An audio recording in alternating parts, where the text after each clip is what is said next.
Thank you. Good evening, everybody. I'm going to try and entertain you as far as I can with a difficult topic like this for the next 55 minutes or so. Let me start by a little caution. Inevitably, there are some images of wartime destruction. Some people may find them distressing. And of course, all the images are copyright. I do have to say that before we start. But thinking about the topic of this lecture, I found it quite interesting that the reconstruction of British towns and cities, and especially London, is still heavy news items. Major papers like the Financial Times and The Guardian are still running features on this 70 years later. So in some senses, it's still current news. So I thought that we'd want to have a look to start with about the war itself, the damage, the catastrophe, the ways in which London in particular got itself out of the catastrophe, and then the reconstruction, the rebuilding, the sudden cessation of rebuilding in about 1973, and that's really the story of the reconstruction, the post-Second World War reconstruction of London. It's really an appropriate time to do this. I'm afraid even cartoonists are now looking back at the rebuilding, and we can begin to see, I think, something about the unpopularity of town planning, town and country planning, urban and regional planning, and all the sort of names that were given to that sort of activity. It was blamed for destroying communities, but perhaps these were communities that, although people look back on with fondness, weren't actually always all that functional in the first place. And this is our key question for tonight. How should we rebuild London? It's the inner cover of a book published in 1945, quite a popular book, and it shows one of these startling images. The idea that the city has been destroyed. The key question, what should we do about it? But the war, we tend to celebrate VE Day, May the 8th. But that was not the end of the war itself, of course. It was the great celebrations in Europe. You could see people swinging from the lampposts in London, and certainly a great sense of relief to everybody who lived in British towns and cities. But although the fighting had ended, at least in Europe, though not yet in the Far East, we need to remember the effects linger. You've got things like the persistence of rationing, not just for food, but for things like building materials, and that went on until 1954-55. We couldn't just rebuild anything and everything. Conscription stayed in place until the last conscripts were released in 1949, and then national service not ended until 1963. So for many reasons, the war and its impacts were quite long-lived, and that certainly affected the replanning and reconstruction. And we need to remember that this was total war, one of the first conflicts where warfare affected the citizens of virtually all of our towns and cities. As you can see with the first quotation attributed to Adolf Hitler, "I want fires everywhere. It can be done with incendiary bombs, total destruction of London." And then the response by September 1940, the Blitz in full swing. Night raiding was widespread. Hardly any of the larger industrial centres and ports of England escaped unscathed. And the impact of the war is actually quite difficult to be systematic about. You can get lots of information, but it's collected in different ways for different agencies, and it's quite difficult to compare.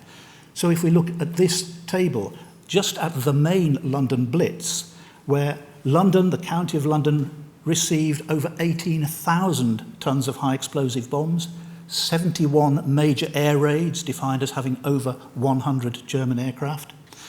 And that's 10 times more than the next in line, which is more or less equal between Liverpool and Birmingham. And these pure statistics hardly convey the scale and nature of the impact on a city as large, as populous as London. So some of those impacts I'm going to show graphically. And the iconic images of the London Blitz are those, particularly with the dome of St. Paul's surviving, visible through the smoke.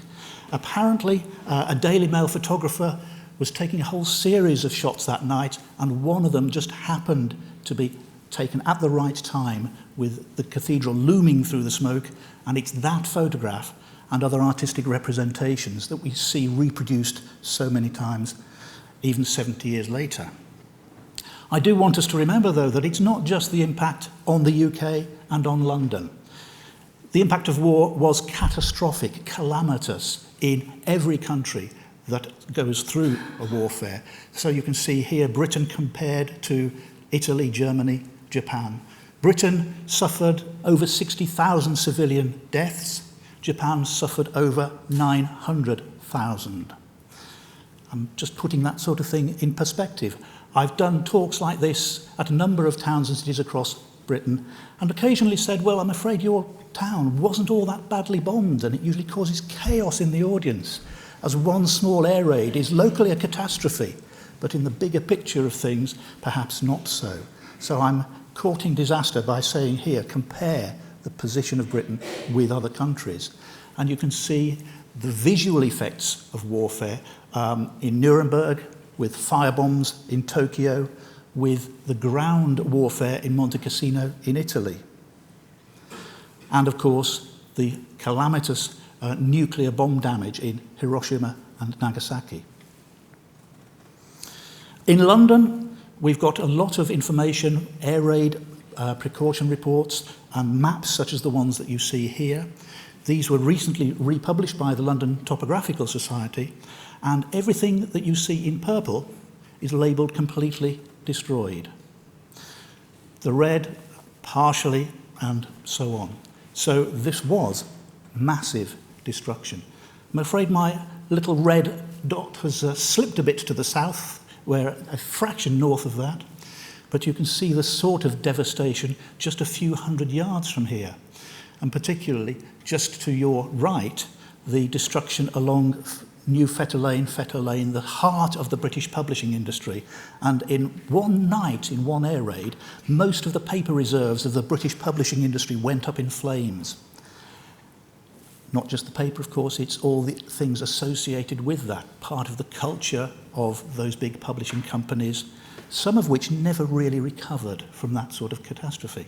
The loss of lives as well as of jobs and of culture. So the impact on this city was indeed tremendous.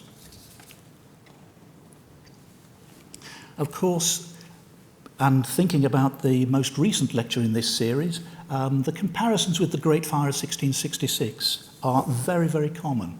And at the top you can see the representation of the virtual total destruction of a largely timber city in 1666, and below the representation of the destruction, not damage, but destruction from the Second World War bombing. In some ways, it seems less significant. In many ways, given that a lot of the buildings were blast damaged and not destroyed, what you see on that lower map is an under-representation of what the city and its population suffered. And the comparisons with the war came out in numerous publications, both during the war, when we began thinking about replanning, and immediately after the war, when we actually began to rebuild. So cartoons such as these, with the images of destruction, both by fire and by bombs, and thinking, what can we do about it? The one on the right-hand side, let me remind you, Wren we all know about. Sir Christopher Wren, the person who replanned much of London, although his plans never quite got carried out, rebuilt 50 or so of the churches. But Reith, who was Reith? Well, Lord Reith didn't just found the BBC. He was briefly Minister for Planning and Reconstruction, the first Minister of Planning that this country ever had. Although he only kept the job really for virtually a few months, because what he wanted to do rather annoyed Winston Churchill, so he got the sack. But nevertheless, he had a particular motivation, a particular character, and he really started the ball rolling. And the idea of the comparison with the Great Fire still went on in the Ministry of Information's publications, the sort of thing that it printed to send out to all sorts of countries internationally. Resurgam, I will rise again. The inscription on the stone supposedly found in the smoking ruins of St. Paul's and rebuilt into the town. Well, this is on the front cover of the ministry's information booklet. And what did we do? We had to cope in the immediate aftermath of war. The smoking buildings, the firemen playing their hoses. You see there John Lewis in Oxford Street, where I had lunch today in the newly rebuilt building. The rubble and ruins. Let's not forget that after a raid, buildings may have been damaged, destroyed, but the infrastructure, what was under our streets, the gas mains, the water mains, the electricity, the building rubble all over the streets, air raid precautions, staff trying to find casualties amongst the rubble, and so on. And these photographs, particularly the very rare colour photographs, really hit home to us. It's odd in many of them. There are no people there. I suspect some of those were taken very early in the morning, before any of the clear-up was going on. Once you had some clear-up, as with the one on the bottom left, the surviving buildings are just left in a sea of virtually nothing. Sometimes the rubble from damaged buildings was just pushed into their basements. At other times, well, what do we do with these thousands or tens of thousands of tons of rubble? And things like this, the biggest bomb crater of the Blitz, not of the Second World War when we had V2s in 1944-45, but this, the bomb landing on Bank tube station, killing 50 people, leaving the biggest hole in the city in 1940-41. To try to do something with all that rubble, surprisingly, this is where much of it ended up. It ended up in New York. We were importing enormous amounts of food and war material from North America. But to get the cargo ships back again across the Atlantic, we had to fill them with ballast. And what cheaper, what in greater supply than bomb-damaged buildings? So this is going to be an interesting job for future archaeologists, as that ballast was thrown into the river and used as landfill, and apartments built above bombed London rubble in East River, New York. The human cost as well. Evicted by Hitler was the title given to this one photograph in a book called Britain Under Fire. Again, think about the propaganda of all of this. During the war, we were trying to show that Britain was suffering. We were trying to put that message across to all of our allies. And that message really was showing the suffering, the devastation, and I'll come back to a few examples, I think, where perhaps we were exaggerating a little bit. But there was always a little bit of humour in it. Shops trying to continue their trade despite the war. If you've had your plate glass windows blown in, you couldn't replace the glass, but you could at least try to show people that you were still there, still trading. A lot of humour in all of this, despite the catastrophe. And here, as well as the photographs, we're beginning to see different representations where warfare can be art. It's interesting, not only the official war artists who not just accompanied the troops overseas, but also looked at the home front and recording all sorts of damage, war production and so on, but amateur artists who managed to record scenes such as this. It was difficult for many people to photograph the damage. Even those who were accomplished photographers found, first, that their materials were rationed, second, that they were likely to be carted off by the police as spies if you tried to photograph the damage, because that might be giving information to the enemy. But with all of this, there began to be a widespread public rhetoric of reconstruction and replanning. There's all sorts of related words associated with this, similar but not quite the same. So we need to replan, then we can reconstruct, or is it rebuild, and so on. These sort of publications are some official by the government, some, such as the middle one, by organisations such as the Royal Institute of British Architects, And then there's the mass media, such as Picture Post. There were talks given quite frequently on BBC Radio. There were documentaries shown in cinemas. So the whole country was being wound up, if you like, to think of something quite new. And that was a concerted approach to planning, a capital P. This is planning places, regions, or even, as in the Picture Post feature, a national plan for Britain. Because what we had was an opportunity. And this is the sort of word that many people were using at the time. It sounds quite harsh when we think about what did the people who had lost their homes or who had lost friends and relatives feel about this being called an opportunity. But this is the word used by so many professional surveyors, architects, planners, city councillors and so on at the time. It was the way to think about responding to this crisis. With cartoons as well. Well, it may be a calamity, but let's take this opportunity to wipe away the relics of the old and replan something new. And this is very clearly a vision not just of Britain, but actually a vision of London.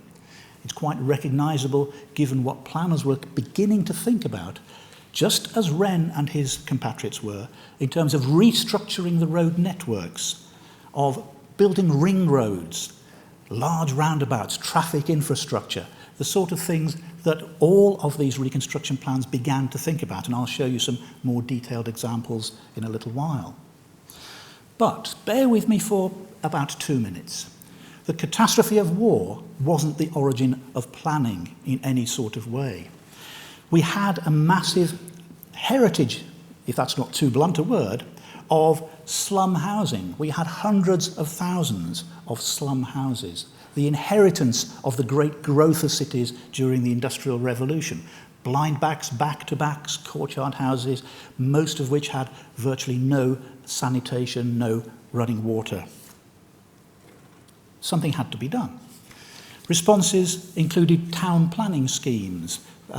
Birmingham had the first of these, but take-up from 1909, 1913 was really very slow. Most authorities didn't really want to get engaged with this sort of planning or hadn't got the resources to do it. Other responses included the Garden City. And if you've been reading those newspapers recently, garden cities have been really high profile. There's another debate which says that actually, yes, this is a solution and we should be doing it now. And we were certainly thinking about it in the 1940s, although the idea originated in about 1898. Here was another of our problems. What we were building in the 20s and 30s was suburban sprawl. Tens of thousands of houses, all the same, so the argument went, semi-detached, occasionally detached, and you see these around the fringes of just about all of our towns and cities. And to some people, this was a problem. Environmental quality was a problem, and we'd begun to identify the issues and think what we could do about it. Architects like Clough Williams-Ellis, if you've been to his ornate Italianate vision on the shores of North Wales, you might think that he had a particular way of thinking about architecture. But no, he was also interested in things like poor quality development, advertising from the late 1920s. And we also began to think about region and county scale, not just town scale planning. And this particular character, Professor Patrick Abercrombie, pops up time and again, so I thought I'd start with him here and we'll come back to see what he was doing to London. And of course London had the benefit of a green belt. Well, actually, even before the war, planners were thinking about it. There was legislation, the 1935 Green Belt (brackets London and Home Counties Act. We hadn't done very much with that, but the ideas were there before the Second World War and this opportunity that I spoke about. So, having all that preliminary material, what about the post-war future? How were we responding to this crisis? Well, we wrote plans. We wrote hundreds of plans across the country. I know of at least 250 in those 12 years between 1940 and 1952, because we didn't wait for the end of the war. Most of the places which had been bomb damaged were writing their plans as soon as the damage. In fact, Coventry exhibited its first proposals even before its first air raid.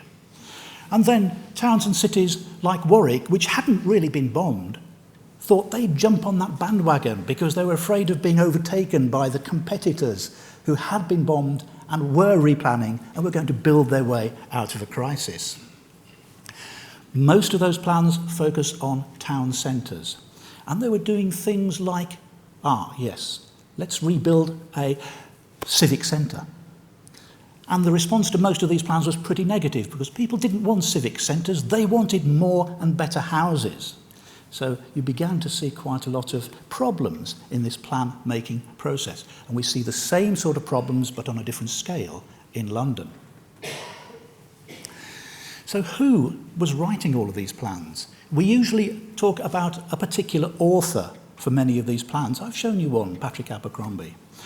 But most of them weren't written by these expensive professional plan writers. Well over half of them were actually written by local authority staff. Most of those staff never get named, but their job is to write the plan, so that's what they do. Most of these plans were quite big roles, big jobs. They were team productions, and it's quite divisive to say that it's so-and-so's plan. But across the country, and in London, you'll find some plans written not by the authorities, whoever they may be, but by local pressure groups, individuals, or even by newspaper campaigns asking for ideas to replan this part of London or that part of Liverpool, and so on. So again, there are a lot of plans, and they are very, very diverse.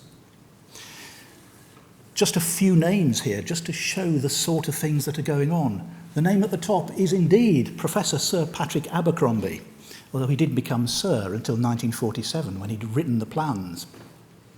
The second one down, that's Charles Holden, a name who, somebody who was quite well known in architectural terms within the city. Third one down is William Holford. He got those jobs, particularly for London, because during the war, he was a very senior planner with this new planning ministry. And so after the war, at a loose end, as a professor of planning, he got the contracts to produce plans, and we'll talk about one of his in brief, for the City of London. And then this person down here, strange to see, the country's best-known architect, Sir Edwin Lutyens. What was he doing, producing plans? Well, actually, he not only co-authored one plan for London, and I'll talk about that and why it was received very badly, but he also co-authored, with the inevitable Abercrombie, a phenomenal plan for Hull, which was so phenomenal that Hull City Council hated it, and it's now buried almost without trace. They even didn't bother keeping many of the records in their archives. And again, many more plan authors just wrote one plan because they were local authority officers and the local authority only needed one. Here's the timeline for London alone. And you can see the context along the bottom in terms of key events, the start of the war, the Blitz, and so on. And then this massive number, this diversity of plans and plan authors along the top. And as we go on today, I'll talk just quickly about just a few of these. I don't have time to talk about every one of them, of course, but it's really intriguing to see the range of people involved, the range of ideas, and what on earth happened to all this mass of interest, of ideas and proposals. Was it just a waste of time? I promised to keep coming back to Professor Sir Patrick Abercrombie, and this is just a list of the reconstruction plans that he worked on for individual towns and cities, for whole regions. The two in red are highlighted as his London plans. And he was working in a particular hierarchy. He wrote the County of London plan for the LCC, and then the Greater London plan. So looking not just at one settlement, but really the city region. Now that's a bit of a departure. So he was busy. He wrote an awful lot. He was well connected. He was Professor of Planning at the University of London. So, of course, he knew the ministry. And because he was so busy, there are wonderful tales about how he worked in a very small office. And while you're reading that little quote, I'll tell you another one, the apocryphal tale of he had the commission to replan Edinburgh. And apparently he and one of his colleagues was in a plane going to a meeting in Edinburgh. And Abercrombie woke up and said, which town are we going to? Well, Edinburgh. Oh, yes, right. So he then managed to dig out from his memory, it was that town, not this town, and not the other town, because he was doing so many plans for different towns, but attacking the same sort of problem. So it's not surprising, perhaps, that he began to think where he was and which plan was it and all the rest of that. Now, I've talked about the people who wrote some of these plans, but who commissioned the plans? Who decided we're going to pay for all of these? Almost all of these were local authorities. In London, of course, it's the London boroughs. So which boroughs got into planning? Is the relationship between those who are most damaged and those who are less damaged? Well, no, it's quite a range. Some are for outside organisations, particularly the Royal Institute of British Architects. They are London-based, inevitably interested in London and its region, and then the individual ones who are doing it for a whole range, usually of quite selfish reasons. But with this diversity of authors and commissions, there is conflict. And the conflict particularly comes not between the people who are writing the plans and the people who are paying for it, but between the local and the ministry. This new ministry, with its newly appointed experts, actually was critical of just about every plan that I can think of. If the ministry hadn't invented it, it was hardly worth having. So you can see here, they're critical of Abercrombie's Greater London Plan. The text had to be very considerably recast by officers who could be ill-spared. The maps to make the report intelligible have had to be prepared and are still not finished. I wonder whose fault is that. Whatever allowances are made for the professor, we have strong grounds for complaint. They didn't want to pay him. And it wasn't just that. Let's look at the City of London's own plan. We're not only disappointed, we're frankly alarmed. Never since 1666 has there been such an opportunity to replan parts of the city. And if the plans we saw are adopted, the opportunity will once again be missed. So here you have the civil servants incredibly critical about just about everybody and just about every plan. In the case of Coventry's plan, they were very critical about it, but they hadn't got round to reading it for 3 years after they'd received it. So they actually said, well, we shouldn't be too critical because it's our fault. So there are some interesting problems and the dynamics of plan production.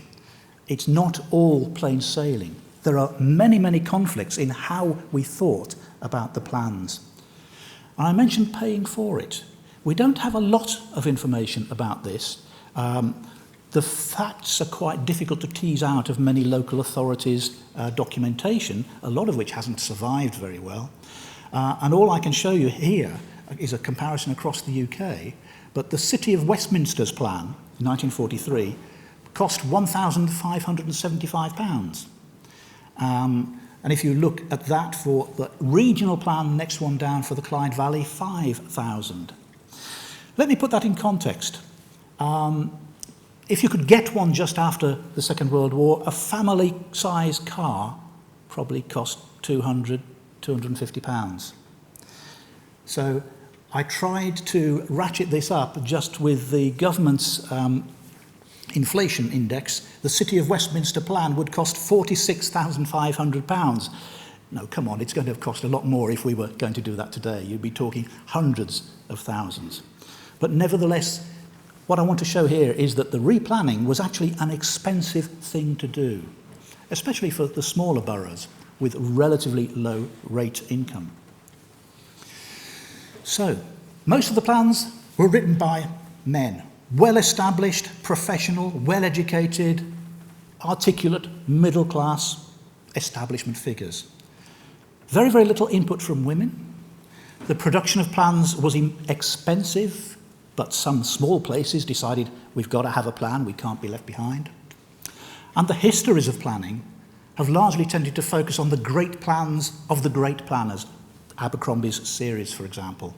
And most planning histories have left aside quite a lot of the smaller scale, but nevertheless really quite interesting ones. So, we've produced plans, we've paid for them. How do we get the message across? Here is a major journal, Architect and Building News, in 1941. Reconstruction on the big, bold scale we want can only succeed if it has the goodwill of the people behind it. It's a really important thing, but a very obvious thing that often gets forgotten. If the people are fully informed of the growth of our plans and made to feel that they are participating in these works and not merely having them foisted upon them. And that's a lesson that I think many authorities and plan writers never quite learned. So we get the message across by large-scale and expensive models. This is Abercrombie and colleagues looking at part of the plan for the South Bank of London, part of the massive model that these produced. And the models were exhibited. The ones here in red are London-related, and you can see the number of these planning exhibitions in the war years and a couple of years after the war. There were lots of them. And tens of thousands of people visited these exhibitions. The one for Exeter actually attracted a third of the population of the city. So you might say, it's during the war. There's not much else to do if you're not listening to the BBC. You might as well go to an exhibition and see what they're proposing to do to your town. So there was an effort to communicate with people. Here's a view of one of those exhibitions, the County of London plan. A lot of people standing around looking at a map which is probably too large to be able to see properly, at least at the top of it if you've got eyesight like mine. The exhibitions were carefully structured and carefully controlled. You were let in on one door and almost guided around the exhibition hall, look at this in the right order, out to the other end, and that's it. And it's quite interesting that very few of these exhibitions actually try to interact with people, to get their views, to listen to the views, and to change the plans accordingly. This was just a flow of information. This is what we are going to do to your town. Another shot of one of those exhibitions, the Building Now exhibition in London. Think of this sort of thing being done in wartime at a time of shortages and rations. How do you communicate these things? These are done usually by professional people, but with a great shortage in materials, and so perhaps the communication wasn't all that effective. The other way to try to communicate was actually, here's a plan, buy it. Here we see the City of London's own report of 1944. I think that one cost about 10 shillings, 50 pence in modern money, probably about £25 if you adjust for inflation. Some of these cost double that. A few of the plans were £1, which was a lot of money during the war. Some of them were small pamphlets, a few pennies or even free. But many of the plan writers and their authorities were trying to cascade the information out. There was really efforts to engage people in all sorts of ways. So these plans had a high verbal content, data-rich, lots of information being pushed out to people. Most were really well illustrated, surprisingly. Many were printed in colour. It's not just the paper that was rationed, but even the coloured ink was rationed. So you see things like the London County Council arguing with the ministry for an extra allocation of several tons of paper to print its plan. Then they remembered they needed the ink to print it. And then it sold out, so they needed another allocation, please. The earliest of the plans were really radical, but the radical ideas faded away by the late 1940s. Many of the plans weren't just one-off, they were long-term. It's going to take 20 to 50 years to get this plan actually built. The key concerns were housing, infrastructure, town centres, the sorts of things that you might think we needed after a period of the interwar period where, because of economic downturns, nothing much had happened. Then the wartime and its bomb damage. How do you get the message across? You show visualizations, seductive images, often produced by the best architects and illustrators of the time. But not all of those were successful. The same illustrator in the same plan produces something, and I'm looking at that thinking, what is he trying to show? So there are actually problems of communication from specialists to non-specialist public. A lot of the plans used maps, enormous numbers of maps. Abercrombie's maps here, somebody said, well, his plans are really an exercise in concentric circles. Okay, where do we live in relation to these boundaries? Because boundaries become important. If you're not used to maps, are you going to understand a diagram like this, let alone that one? This is the diagram that civil servant was complaining held up the production of the plan, because actually it was remarkably difficult to print in multicolour. Well, which community do you live in? And where are its boundaries? And how does that relate to what's going on about it? But the interesting thing here is the attempt to look at communities and to look at London as an agglomeration of different communities with different strengths, different weaknesses, different heritages. But it wasn't just the communities. There was a great focus on land use and zoning, a bit of an American idea, I think, to try and separate things like industry and houses. In the industrial period, we'd built all over the place and things were really close together. So you walked out of your front door, down the street and into the office or the factory. Now, we were taking the opportunity to segregate non-conforming land uses. And that idea really dominated most of these plans.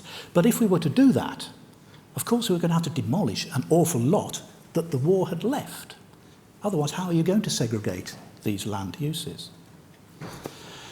And highway improvements. The City of London, yet again. Think 1666 again. A 10-year plan for widening and straightening an awful lot of streets. Problem was congestion. The solution is wide, straight streets, lots of traffic lights, lots of controlled junctions, grade-separated interchanges, roundabouts, and all these sorts of things. And housing. Let's knock down the slum houses and rebuild blocks of apartments. If you were unlucky, they got called flats. With green space around them, so it's not just incredibly high density, but density was a problem. You could do this in areas like, this is an example in Soho, but you also had to, and the word used was decant, half of the population somewhere else. So Abercrombie's proposals for things like new towns. Well, they weren't new. We'd thought about garden cities half a century earlier. So what I want to do for about 10 minutes is just look at a few examples, not the big Abercrombie plans, I've already talked a bit about those, but some of the less usual plans, the plans that have been airbrushed out of history that most people have forgotten. Here's one, the Royal Academy, a group of incredibly well-connected people put together a plan, London Replanned in 1942, published by Country Life. Interesting association there. And here's their sketch of the centre of London as it was to be replanned. You can see instantly the effect of inner ring roads around most of London, again widening and straightening roads, new networks, new connectivity. This is influenced to a large extent by trying to speed up our way of life, getting from home to work quicker and more effectively. But actually that plan was packed full of illustrations like this. It wasn't just the plan, it's the architecture. But then the Royal Academy is packed full of architects. And they were, in their visual representations to the customers of these plans, actually designing buildings. And the plan got heavily criticised. Its foreword was written by Edwin Lutyens. He said, the committee has not attempted a town planning scheme in the traditional sense. I should like to emphasise this point. We put the plan forward as an ideal possibility, a practical way of dealing from the architectural standpoint with some of the many problems that arise in considering any systematic reconstruction in London. The Ministry's response. Much of the impracticality of this plan was probably due to the fact that its authors had no practical restraint or goal imposed on them and had no reason to turn their minds to attainable, as distinct from utopian, ideas. So it's utopia. It's highly Beaux-Arts formal, designing the buildings, designing the traffic interchanges, the public squares, but not much about land uses, about how the place would function.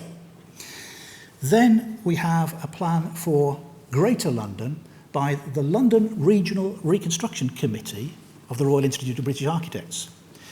This is a little unusual because I can show you examples of how the message was put across. In a bookseller, we found a box of photographs, not of the exhibition, but of the exhibits. The display boards that had been produced under these really terrible conditions, so you see how badly the message was put across. But another restructuring, another set of new highways. Well, you could see the origins of the M25 in some of these plans. Here's the sort of boards in a room not unlike this.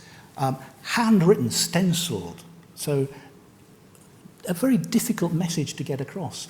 A very complicated message. Taking a sample area of London and trying to explain what we could do to it, or with its people. To try to think of the barriers to rebuilding London, to movement, whether they be canals, railways, rivers.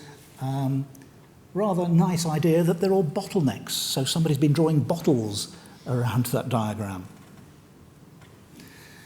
And then for the centre, trying to be a little grandiose, trying to put forward the ideal that this is not just the city, but it's also the core of a region, and it needs to connect to that region, and it needs to show that it's got some form of official backing, so hence the coats of arms, but actually nobody really bought into that. And the problem was that this committee lacked the detailed data and analysis to make a realistic set of proposals. The plan therefore seemed very ad hoc.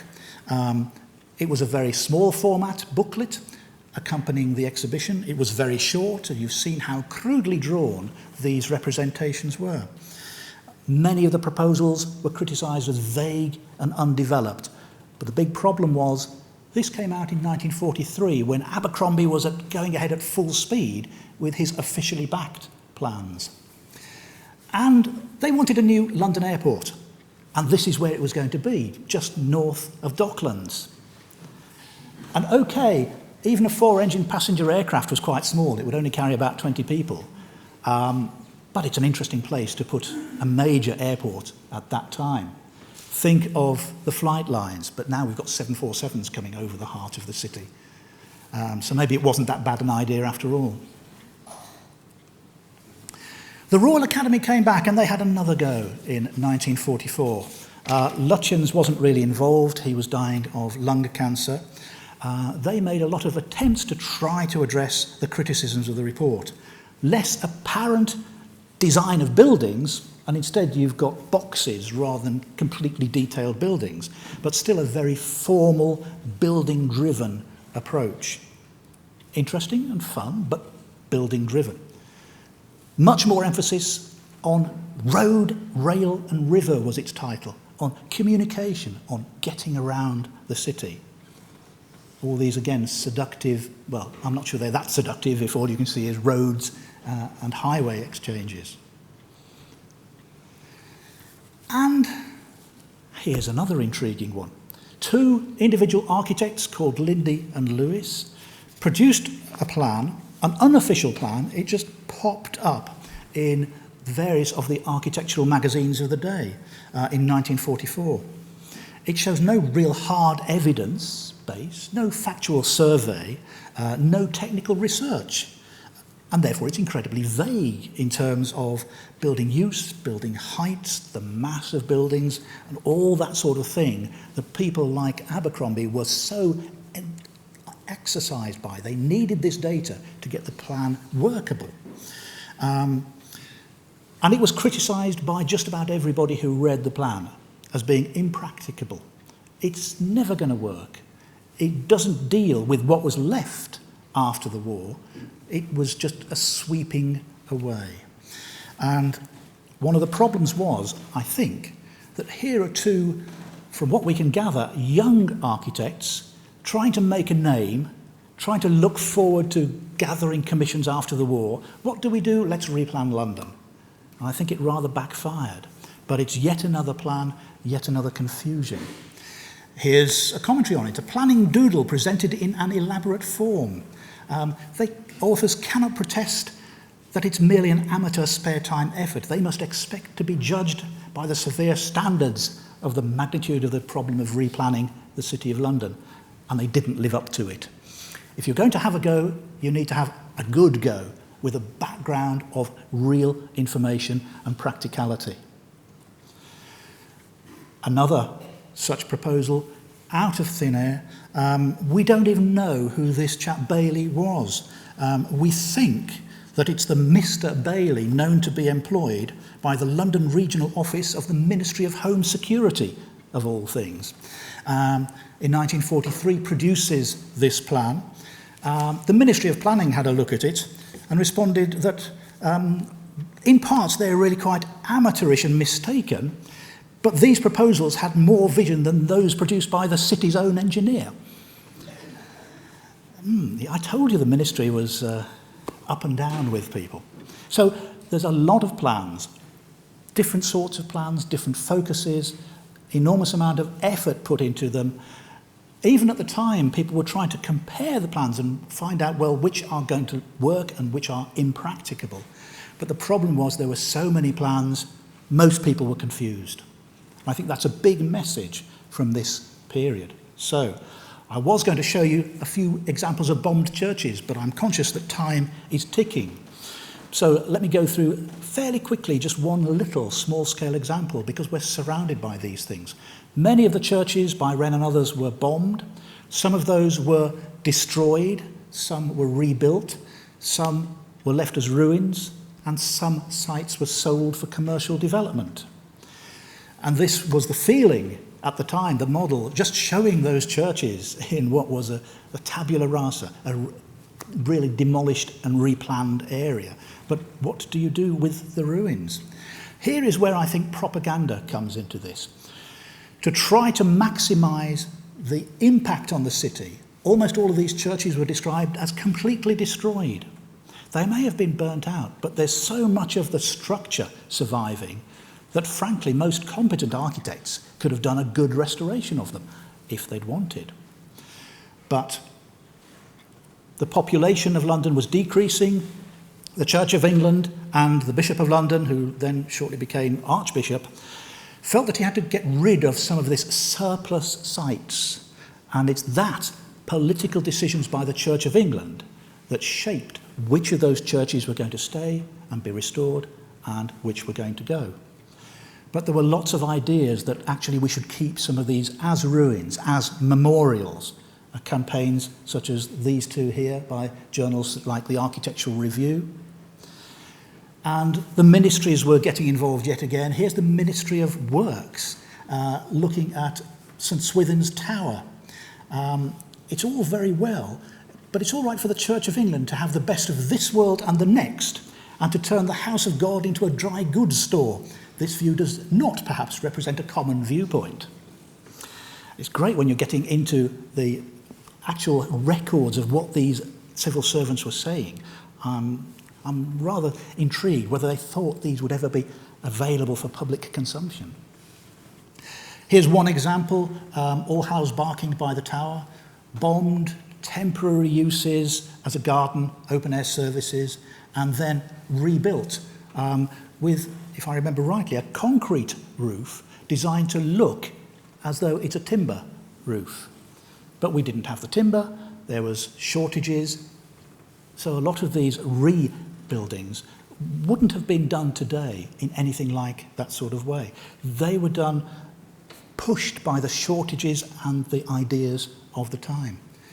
little closer to us, St Alban, Wood Street, completely destroyed, but look how much is still there. The ministry gets involved. Here also you have a letter of sort of support for retaining the whole thing by Mortimer Wheeler, an archaeologist. So different types of interest groups get involved in this. The Ministry of Transport proposed keeping the tower on a traffic island. And in fact, that's virtually what has been done. With, in the 1980s, a reuse to provide offices on the ground floor and an apartment above. And then some, I think about 5 or 6, were retained as memorials, as gardens. Christ Church here. And then there's this St Mary, Aldermanbury. Again, most of the stone survived the Blitz. But if you go to its site today, you won't see any stone. You won't see any because it's all gone to the United States, where the church has been rebuilt as a memorial to Winston Churchill. We've just got the site with a couple of bits of foundation. So strange decision-making processes going on. And really what happened was, because of rationing, the rebuilding got off to a very, very slow start. That led to a lot of dissatisfaction, widespread public dissatisfaction. We've got all these plans, but nothing's happening. And then from the late 50s, change really started getting going. Demolition of some survivals, rebuilding, a great variety of what was built, both traditional and modern. Here's St Paul's area just before the war, really high density and dirty. And in the 1980s, look around St Paul's itself at the office blocks, Paternoster Square, designed by a certain Baron Holford, I mentioned earlier. Not a great success at the time. Some of the projects like the Barbican took decades from idea, design, building, using. Here's an example of that very safe traditional style for new houses. But even tower blocks could be made less threatening if you paint them in watercolour. Or even the harsh oil style, so you show them with low-rise towers. So getting that message across is quite intriguing. So in the 60s, we have that mass amount of growth, and then the end of the Reconstruction era in 1973, the Middle East oil crisis, another financial crisis, building projects virtually stop. But at the same time, the pressure had produced the rise of the conservation movement, a new set of ideas dominating. So, maybe it's just as well. We didn't rebuild Whitehall as one building, as this serious proposal suggested. And here are some of the responses to that slow production. Why planning? This new idea of interfering with people and property and their rights. A very negative view at the time. In fact, so negative. Have you noticed a veiled hostility to the department? Maybe I should end here, but even today there are still some unbuilt bomb sites dotted around London. Some of them have persisted for decades, for all sorts of reasons, economic, personal, and so on. But now the Reconstruction is itself being rebuilt. Here's a rebuilding next to St Paul's. In fact, what was built wasn't quite as rounded as this, but nevertheless, we're now 2 generations in.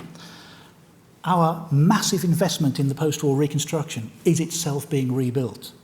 Sometimes that's no bad thing, but we need to think of things like, how long do buildings last? How long does that investment last? There's Holford's set of Paternoster Square offices, again rebuilt. Think how many tens, hundreds of millions of pounds lasted 30 to 40 years.